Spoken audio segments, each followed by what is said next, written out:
Legelő csordák a felkelő nap előtt, mint a kelet-afrikai szavannákon.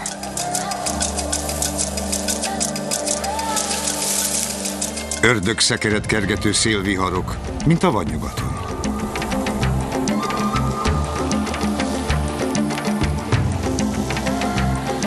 Homokviharok, kibírhatatlan hőség, mint a Szaharában. Hihetetlen, de ezek az egzotikusnak tűnő sokarcú tájak Magyarország közepén, a Kiskunsági Nemzeti Park területén találhatók.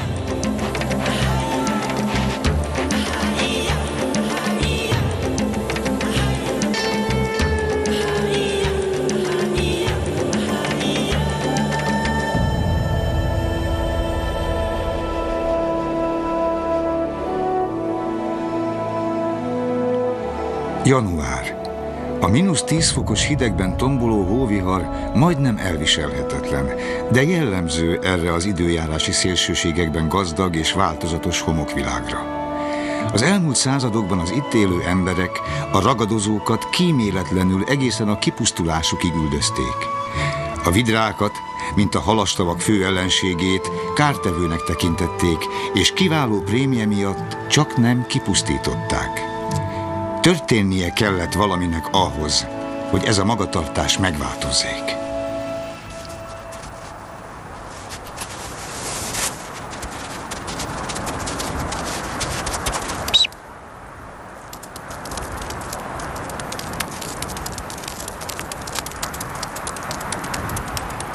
Közép-Európában, Magyarország fővárosától, Budapesttől alig 1 órányi autózásra különleges táj terül el, a homokbuckák, szikes tavak és füves puszták együttese. E változatos táj természeti értékeinek megóvása érdekében 1975-ben megalakult a Kiskunsági Nemzeti Park, és azóta az eredeti vadvilág lassan visszatért. A fagyos napok elmúltával beköszönt a tavasz. Rejtélyes élet moccanása látszik. A hosszú álom utáni ébredés időszaka. A mocsári teknős merül egyet, aztán a tavaszi napsugarak a szárazföldre csalják. Szokatlan hangok. A túzok dürgés már áprilisban elkezdődik, és jó néhány hétig eltart. A kakasok felfújt nyakkal, felborzolt hófehér tollakkal és kackiás bajusszal igyekeznek imponálni a túzok hölgyeknek, és persze mindegyik megpróbálja felülmúlni versenytársait.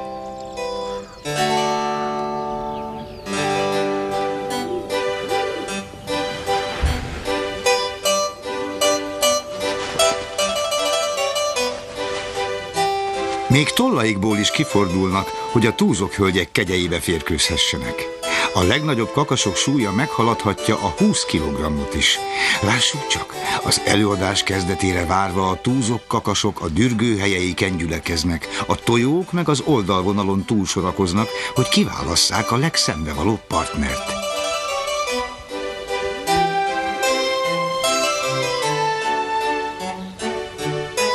Előbb azonban még jól jön egy finom falat. A szabadtéri előadás színtere a dürgőhely közelében, mezei pocokból nincs hiány. Néhány fiatal kakas már nem tudja tűrtőztetni ifjonti hevét, és berepül a színpad közepére. Tettük surlódásokhoz, akár a táncrend felborulásához is vezethet.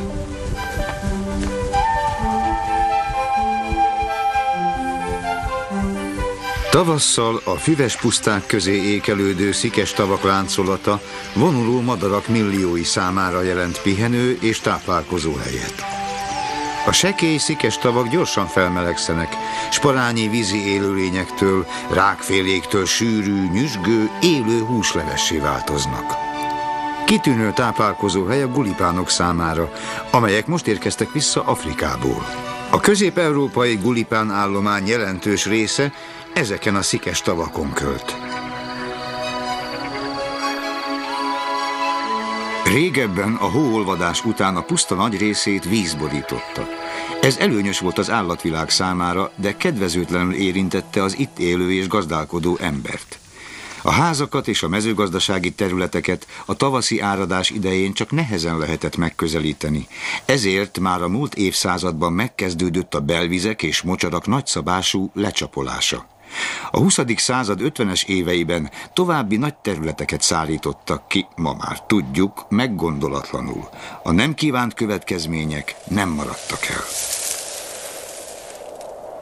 A talajvíz szintjének drámai csökkenése az emberek életét megkeserítő homokviharok szaporodásához vezetett.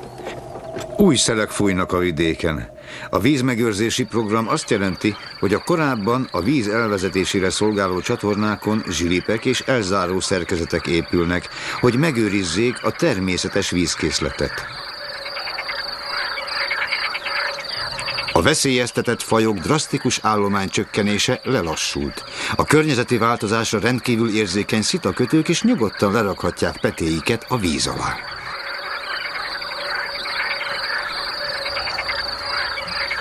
A mocsári teknős és a vidraállomány is gyarapodhat. A vidrák fő táplálékában, a halakban sincs hiány.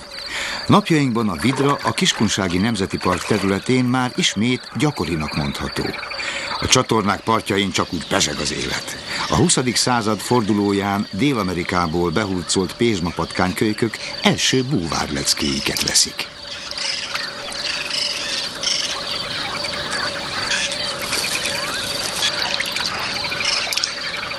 A Kiskunságban találhatók Európa utolsó, a tengerparttól távoli vidéken megmaradt vándorló homokbuckái, amelyek nem csak kivételes elhelyezkedésük miatt méltóak a védelemre. A nyílt homoki területeknek gazdag és egyedülálló ízelt lábú faunája van. Ez itt a karéjos keresztespók és a gyilkos poloska.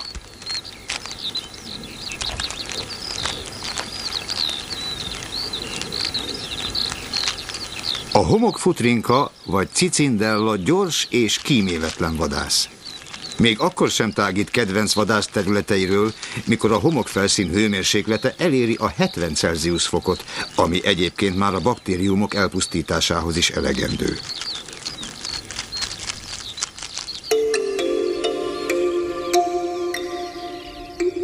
A boglárkák megjelenése a nyár végérvényes megérkezését jelzi.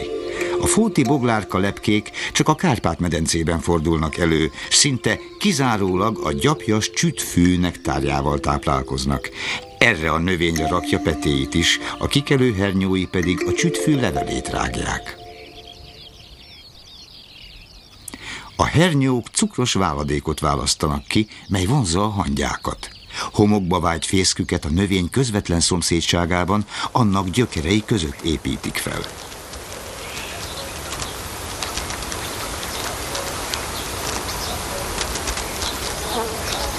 Újra és újra visszatérnek, hogy megfejjék a hernyókat. Úgy tűnik, teljesen rákaptak a szirup ízére. Viszonzásképpen a hangyák megvédik a hernyókat és a bábokat a ragadozókkal szemben.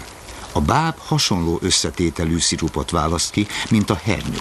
Ezért a hangyák a legbiztonságosabb helyre, a fészek belsejébe szállítják.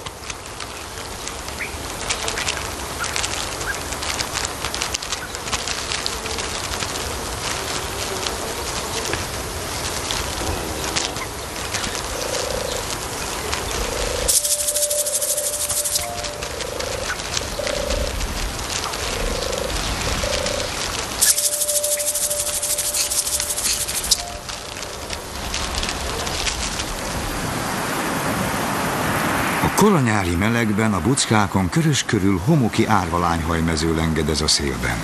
Az érett magvak a szélszárnyán több kilométerre is eljuthatnak. Az árvalányhaj mindig a buckákkal együtt vándorol. Magvai a sívó homokon is képesek kicsírázni, ahol más mag nem maradna életképes. A szellők belekapnak a maggal összenőtt hosszú toklázba, és tovasodorják azokat.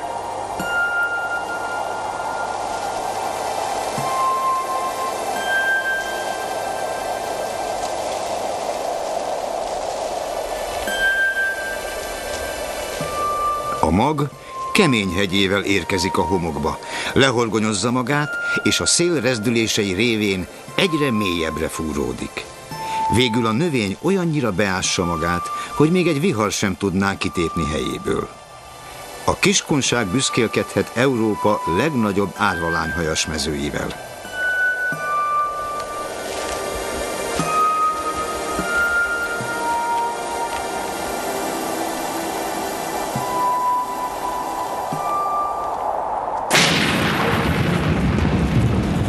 A kiskunság újra népesedése a török kiűzése után gyorsult fel. A villámcsapások által keltett tüzekkel és az erdők tudatos felégetésével egyre nagyobb legelők keletkeztek. A megélhetés legfontosabb forrása az állattartás volt. A szarvasmarhákat, juhokat, lovakat az időjárásra való tekintet nélkül minden évszakban a szabadban tartották. Az ősi házi állatfajták, mint a rendkívüli ellenálló képességű magyar szürkemarha és a rackajú, kiválóan alkalmazkodtak az extrém időjárási viszonyokhoz. Az, hogy néhány túlélő állatból mára életképes, növekvő számú törzsállományt lehetett létrehozni, elsősorban a Nemzeti Park érdeme. Egyes tanyasi gazdák már a 80-as évek elején őshonos fajtákat tartottak. Kevesen tudják, de ez a magyar génmegőrzési mód egyedülálló teljesítmény, úttörő munka volt egész Európában. A tanyasi állattartás sok őshonos állatot, például a rézpulykát vagy a mangalica sertést óvott meg a kipusztulástól.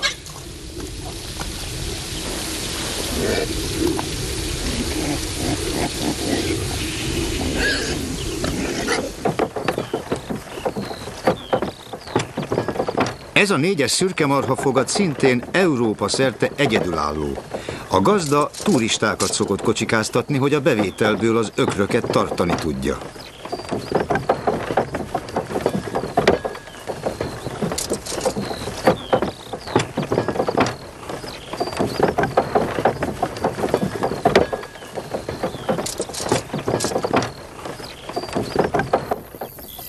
A legtöbb pusztai madárfaj fiókái már elhagyták fészküket. Csak néhány szalakóta etett, ma éppen béka szerepel az étlapon. Egy gyors vadászok akár 40-szer is fordulnak naponta, hogy növekvő fiókáik éhségét csillapítsák. Az öregebb madarak tollazata sokkal színesebb, mint a fiataloké.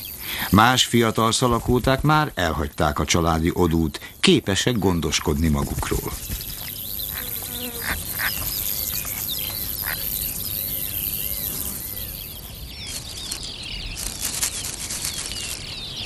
A sisakos sáska meglehetősen jól álcázza magát, a szalakóta éberségét azonban nem tudja kijátszani.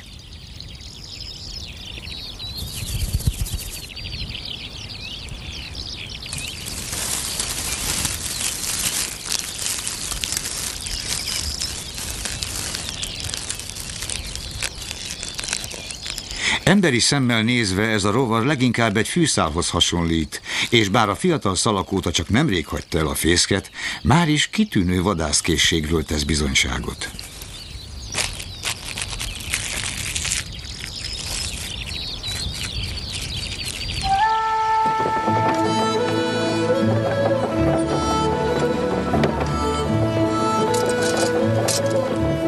A szürkemarhafogatot persze nem csak a turisták bérlik.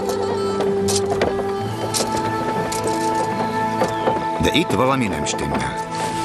Egy önjáró fűsuba, és benne egy ornitológus. A természetvédők megfigyeléseik során arra törekszenek, hogy az állatokat a legkevésbé zavarják. Most éppen azt próbálják, hogyan lehet az ökrös fogattal a túzokfészket észrevétlenül megközelíteni. A túzok rendkívül félénk madár.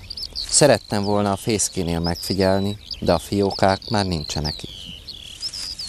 Nem régen kelhettek ki, hisz a tojáshéj belseje még meg sem száradt. A csibéknek itt kell lenniük valahol a közelben. Több mint egy órán át kerestem őket, mind hiába.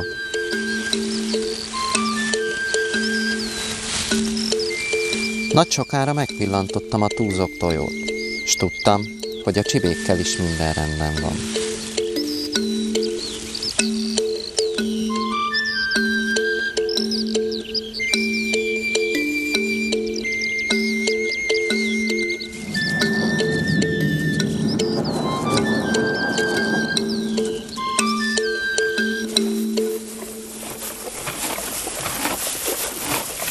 levegőben érezhető a feszültség. A lovak egyre idegesebbek.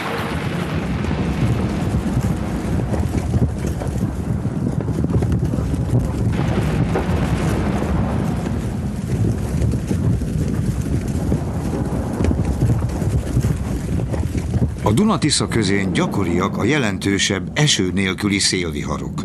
Kilométer magas kumuluszfelhők tornyosulnak, és aztán hirtelen csend.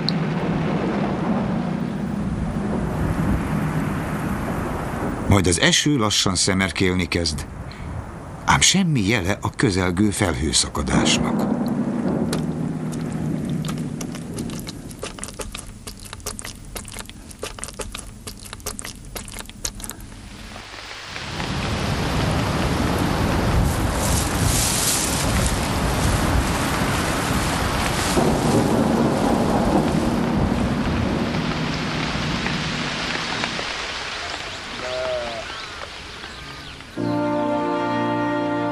Az állatok számára az eső csak pillanatnyi felüdülés a nyári forróságban.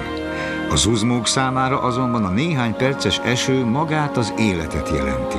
A fakóbarna bucka azon nyomban üdezölt párnák pettyezte oázissá válik.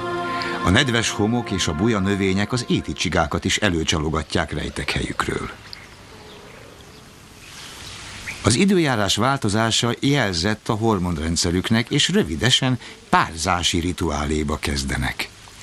A szerelembe esett csigák nem csak a fejüket, de olykor az egyensúlyukat is elveszítik.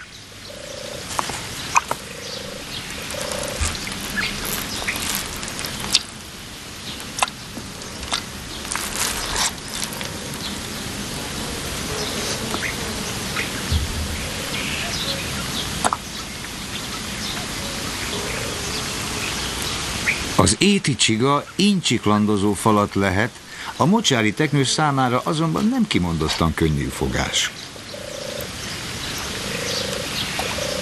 A teknős a vízbe hurcolja zsákmányát, ahol a házából kibújt csigát nyugodtan elfogyasztja.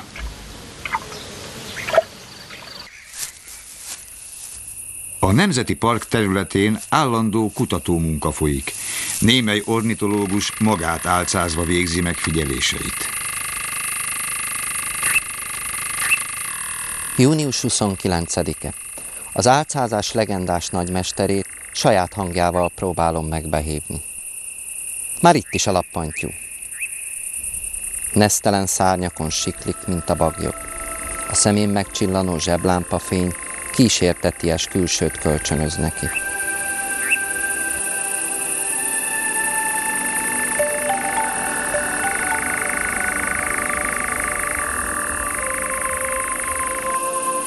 A mocsári teknős eközben lassan útja végéhez ér. A buckák között egy kisebb mélyedést keres, egy éppen megfelelő nyílt homokpuszta gyepet.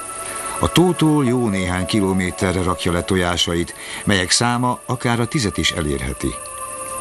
Majd gondosan homokkal takarja be a tojásokat, hogy elrejtse a ragadozók elől, és állandó hőmérsékletet biztosítson számukra. Nem tudni, vajon a kiskunsági teknősök miért vándorolnak ilyen messzire, hogy lerakják tojásaikat, de ez éppenséggel akár itteni fennmaradásuk egyik oka is lehet. A lappantyúk a napfelkeltével eltűnnek.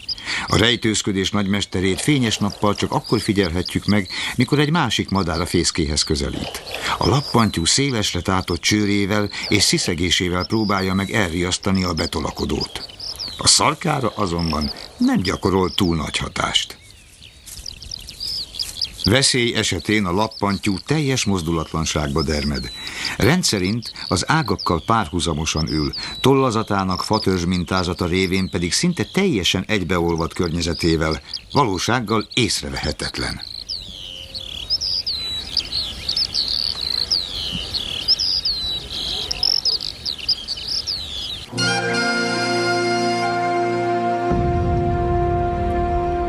A nyári napheve teljesen kiszárítja a talajt. Azután a feltámadó szél könnyedén felkapja a homokszemcséket, és a bucka vándorolni kezd.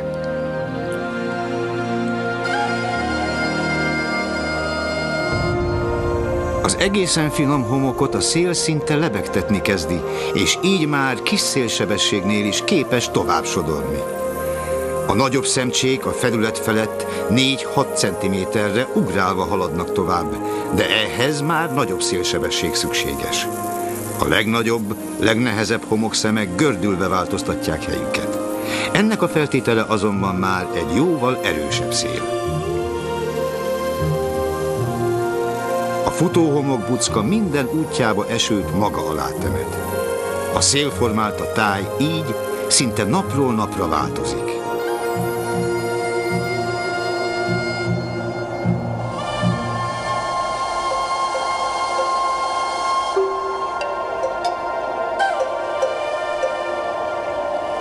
A homokbucka gyakran változtatja alakját is.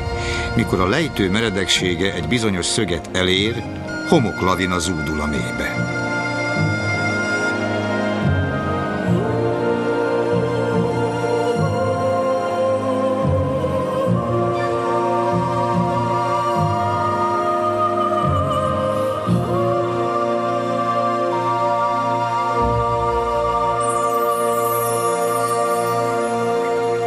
A frissen kikelt teknősök alig több mint 2 centiméteresek.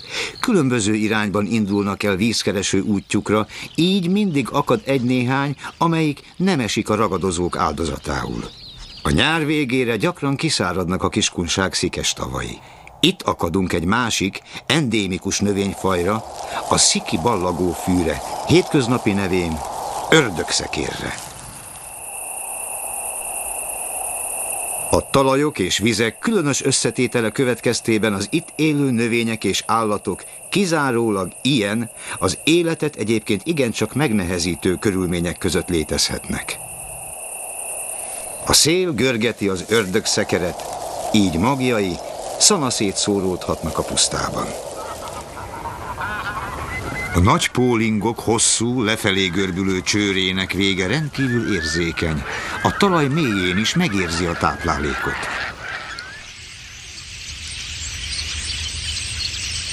A szikes puszták területein ma is elterjedt a legeltetés. A környezetet kímélő hagyományos gazdálkodási formák tartják fenn ezeket az értékes tájakat a természeteshez közeli állapotukban. Nyár vége felé a seregélyek csapatokba verődve követik a kiskunsági nyájakat és csordákat. A birkák megtűrik a madarakat, hisz azok kordában tartják a házi állatokat gyötrő szúnyogok és bögyök hadait, pusztítják az élősködőket. Egy-egy madárcsapat több napig is a nyájjal maradhat, majd tovább repül, másik nyájat keresve.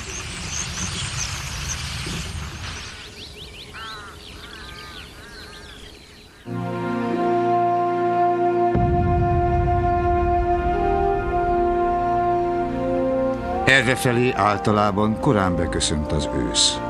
A Kiskunsági Nemzeti Park szikestavai ősszel is a vonuló madarak pihenő és táplálkozó helyei. Kellő odafigyeléssel a természetvédelemnek visszaadott területek aránya tovább növelhető, és így máshol is feltárulhatnak a természet sokak előtt rejtett titkai, ugyanúgy, mint itt, a Kiskunsági Nemzeti Parkban, a homok és a szik birodalmában.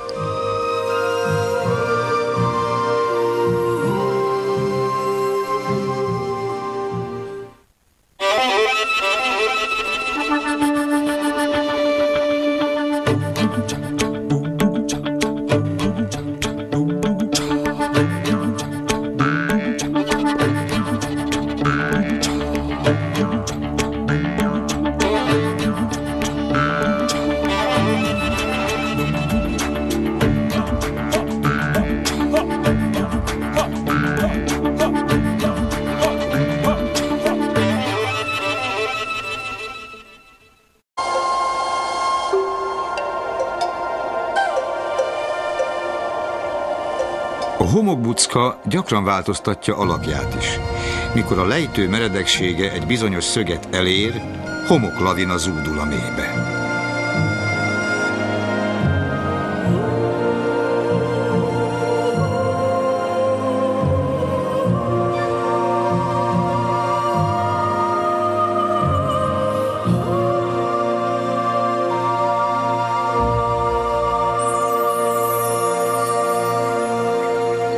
frissen kikelt teknősök alig több mint 2 centiméteresek.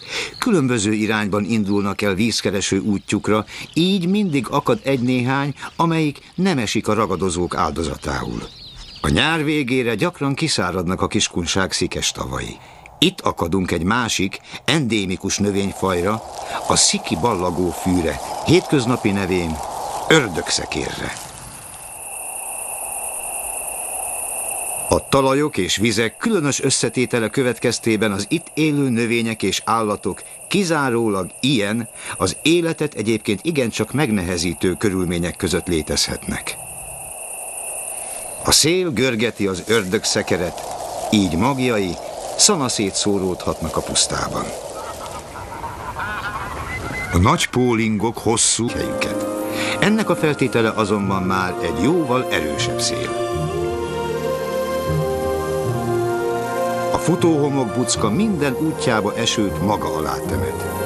A szélformálta táj így szinte napról napra változik.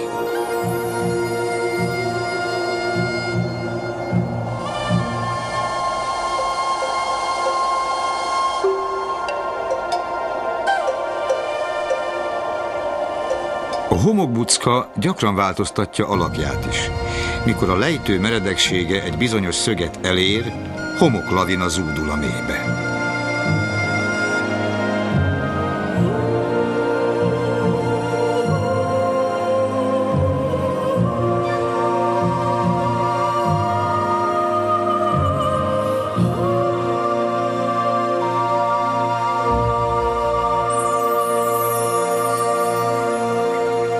A frissen kikelt teknősök alig több mint 2 centiméteresek. Különböző irányban indulnak el vízkereső útjukra, így mindig akad egy-néhány, amelyik nem esik a ragadozók áldozatául. A nyár végére gyakran kiszáradnak a kiskunság szikes tavai. Itt akadunk egy másik, endémikus növényfajra, a sziki ballagófűre, hétköznapi nevén ördögszekérre. Az ősi házi állatfajták, mint a rendkívüli ellenálló képességű magyar szürkemarha és a rackajú, kiválóan alkalmazkodtak az extrém időjárási viszonyokhoz. Az, hogy néhány túlélő állatból mára életképes, növekvő számú törzsállományt lehetett létrehozni, elsősorban a Nemzeti Park érdeme. Egyes tanyasi gazdák már a 80-as évek elején őshonos fajtákat tartottak. Kevesen tudják, de ez a magyar génmegőrzési mód egyedülálló teljesítmény, úttörő munka volt egész Európában.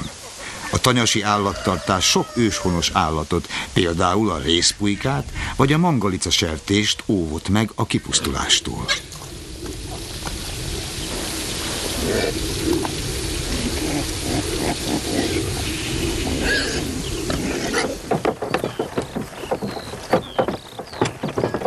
Ez a 4-es szürkemarhafogad szintén Európa szerte egyedülálló. A gazda turistákat szokott kocsikáztatni, hogy a bevételből az ökröket tartani tudja.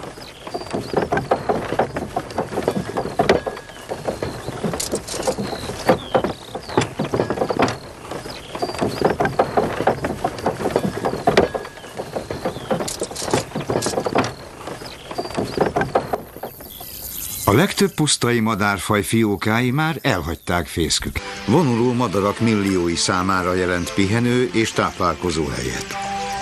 A sekély szikes tavak gyorsan felmelegszenek, s parányi vízi élőlényektől, rákféléktől sűrű, nyüzsgő, élő húslevessé változnak.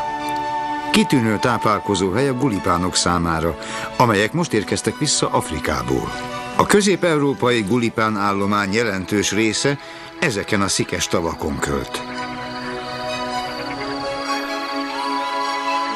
Régebben a hóolvadás után a puszta nagy részét víz borította. Ez előnyös volt az állatvilág számára, de kedvezőtlenül érintette az itt élő és gazdálkodó embert. A házakat és a mezőgazdasági területeket a tavaszi áradás idején csak nehezen lehetett megközelíteni. Ezért már a múlt évszázadban megkezdődött a belvizek és mocsarak nagyszabású lecsapolása. A 20. század 50-es éveiben további nagy területeket szárítottak ki, ma már tudjuk, meggondolatlanul. A nem kívánt következmények nem maradtak el. A talajvíz szintjének drámai csökkenése az emberek életét megkeserítő homokviharok szaporodásához vezetett. Új szelek fújnak a vidéken. A vízmegőrzési program azt jelenti, hogy a korábban a víz elvezetésére szolgáló csatornákon zsilipek és elzáró szerkezetek épülnek, hogy megőrizzék a természetet a pusztában. A nagy pólingok hosszú, lefelé görbülő csőrének vége rendkívül érzékeny. A talaj mélyén is megérzi a táplálékot.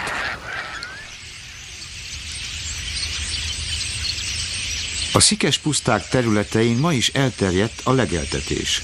A környezetet kímélő hagyományos gazdálkodási formák tartják fenn ezeket az értékes tájakat a természeteshez közeli állapotukban. Nyár vége felé a seregélyek csapatokba verődve követik a kiskunsági nyájakat és csordákat. A birkák megtűrik a madarakat, hisz azok kordában tartják a házi állatokat gyötrő szúnyogok és bögyök hadait, pusztítják az élősködőket. Egy-egy madárcsapat több napig is a nyájjal maradhat, majd tovább repül, másik nyájat keresve.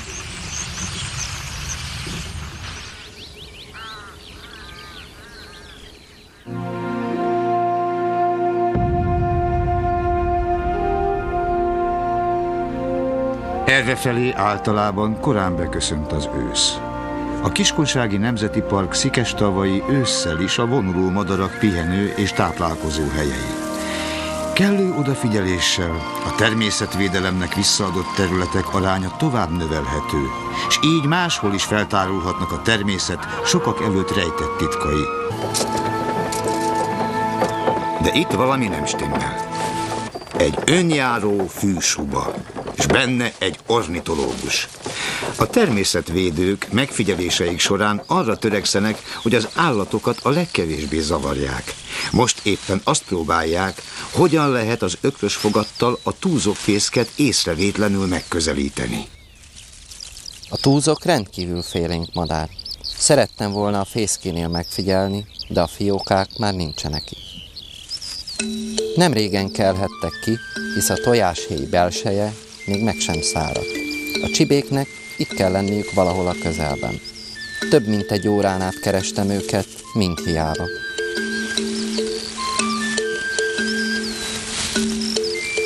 Nagy sokára megpillantottam a túzok tojót, s tudtam, hogy a csibékkel is minden rendben van.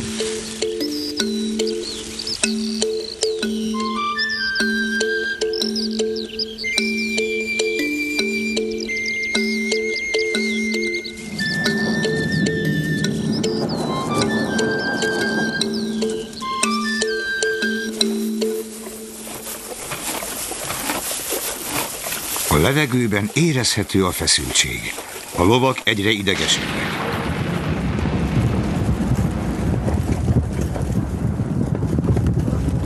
Gazdálkodó embert. A házakat és a mezőgazdasági területeket a tavaszi áradás idején csak nehezen lehetett megközelíteni. Ezért már a múlt évszázadban megkezdődött a belvizek és mocsarak nagyszabású lecsapolása. A 20. század 50-es éveiben további nagy területeket szárítottak ki, ma már tudjuk, meggondolatlanul. A nem kívánt következmények nem maradtak el. A talajvíz szintjének drámai csökkenése az emberek életét megkeserítő homokviharok szaporodásához vezetett. Új szelek fújnak a vidéken. A vízmegőrzési program azt jelenti, hogy a korábban a víz elvezetésére szolgáló csatornákon zsilipek és elzáró szerkezetek épülnek, hogy megőrizzék a természetes vízkészletet. A veszélyeztetett fajok drasztikus állománycsökkenése lelassult. A környezeti változásra rendkívül érzékeny szitakötők is nyugodtan lerakhatják petéiket a víz alá.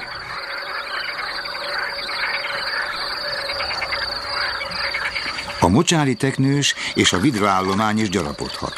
A vidrák fő táplálékában, a halakban sincs hiány. Napjainkban a vidra a Kiskunsági Nemzeti Park területén már ismét gyakorinak mondható. A csatornák partjain csak úgy pezseg az élet. A 20. század fordulóján Dél-Amerikából behurcolt pézsmapatkánykölykök